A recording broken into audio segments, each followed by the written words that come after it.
শরিয়া আইন যদি প্রতিষ্ঠিত হয়ে যায় তাহলে চোরের সমস্যা হবে। শরিয়া আইন যদি প্রতিষ্ঠিত হয়ে যায় তাহলে জিনাকারীর সমস্যা হবে। শরিয়া আইন যদি প্রতিষ্ঠিত হয়ে যায় তাহলে ধর্ষণকারীর সমস্যা হবে। শরিয়া আইন যদি প্রতিষ্ঠিত হয়ে যায় তাহলে পাচারকারীর সমস্যা হবে। শরিয়া আইন যদি প্রতিষ্ঠিত হয়ে যায় জুলুমকারীর সমস্যা হবে। শরিয়া আইন যদি প্রতিষ্ঠিত হয়ে যায় অন্যের সম্পদ যারা আত্মসাৎ করে তাদের সমস্যা হবে।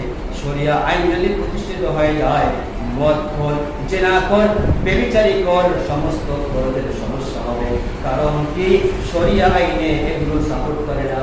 এই জন্য যারা মনে করেন শরিয়া আইন চায় না তারা এই সমস্ত অপকর্ম থেকেও বাঁচতে চায় না। কথা ঠিক কিনা? কথা ঠিক কিনা ভাই? আমরা শান্তি চাই না অশান্তি চাই? বলি শান্তি চাই না অশান্তি চাই?